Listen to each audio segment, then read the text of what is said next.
Class 6 History Chapter 5 Part 2. Students, welcome to another video of the chapter What Books and Burials Tell Us. Hello students, today we will continue with chapter 5th What Books and Burials Tell Us. Students, in our previous video I told you about Vedas and the oldest Veda was Rig Veda. I told you about Rig Veda. Today we will continue with the same chapter, part 2. The next topic according to your textbook is cattle, horses and chariots.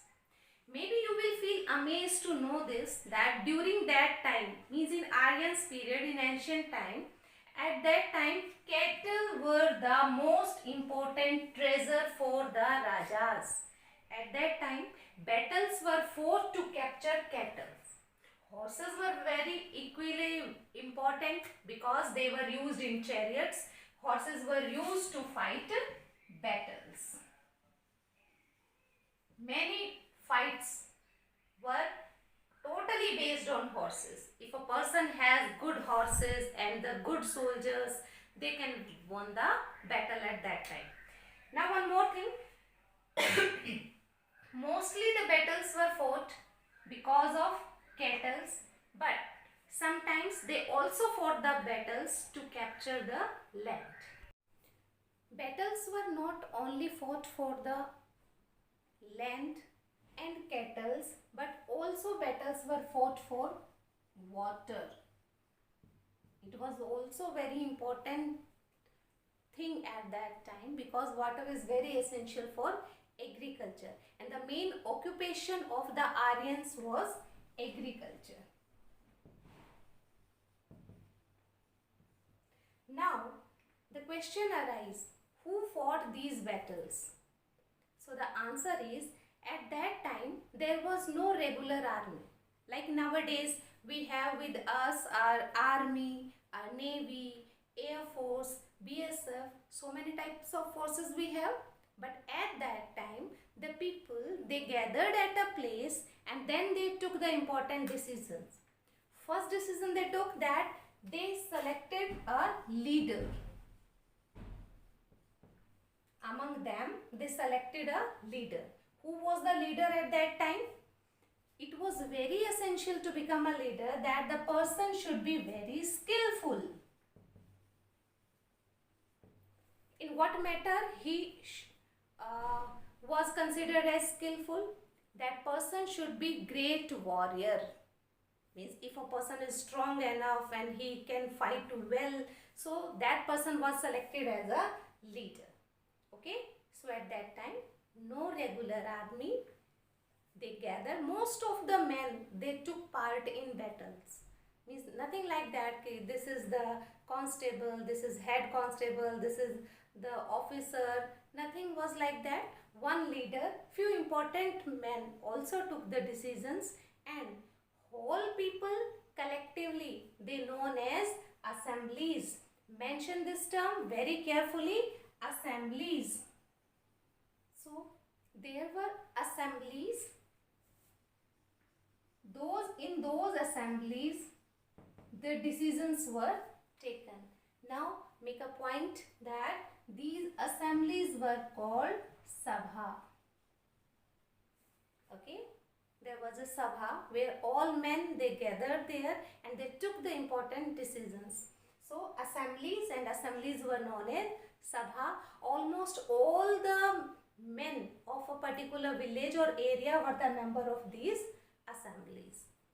Now come to the next topic according to your textbook, that is words to describe people.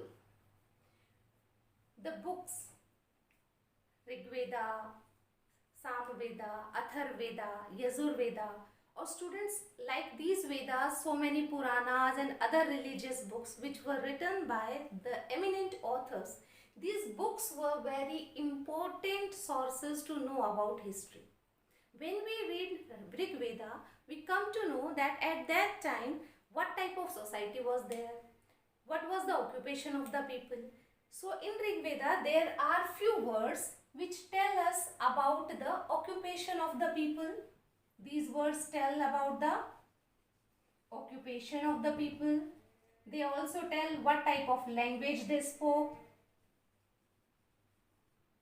Okay, and let's take example of few such words. One of them is Raja. This is not a new term for you, but when we talk about the society of Rig Veda period, at that time Raja was not like the Raja of Akbar and Vikramaditya, like that. At that time the person who was skillful, great warrior, he was the Raja of that time. Means he was not having such eminent or royal life like palaces and all these things were not with him.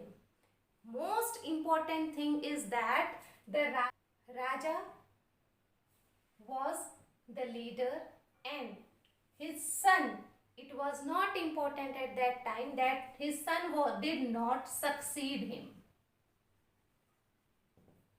Did not succeed him means at that time it was not important that the son of Raja will become Raja. Okay, the most important skillful person become the leader. Now at that time Raja was assisted by people. There were few people who were assisted the Raja. Those were Senanis and Purohitas. So Rajas were assisted by Senanis and the other is Purohitas.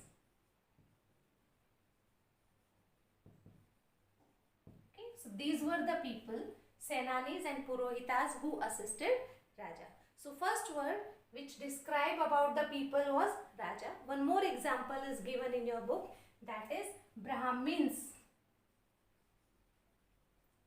Nowadays it's not a new term for you, but we are talking that about the Rig Veda period, that we know what type of society at that time.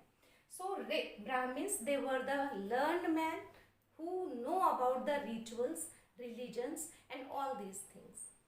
Now in this Rig Veda period we always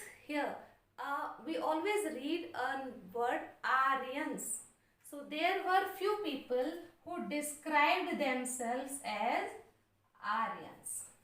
Who were Aryans? These Aryans were the people who fought many wars and they also won the war. They described themselves as Aryans. What is the meaning of this word Aryan? Do you know? Many times you have heard this word in Ramayana and Mahabharata. What is the meaning of this word Aryan?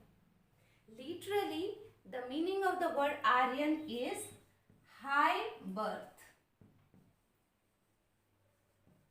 What is the meaning of this word Aryan?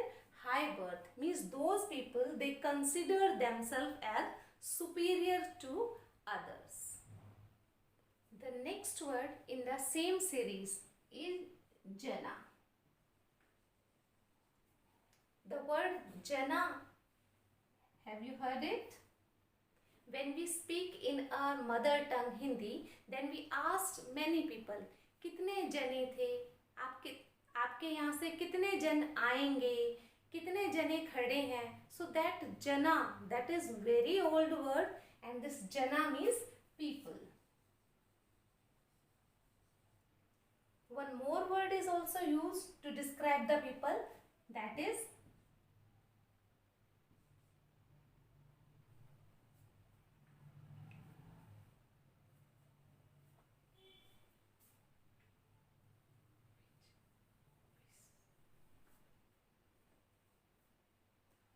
one more word used to describe the people, that is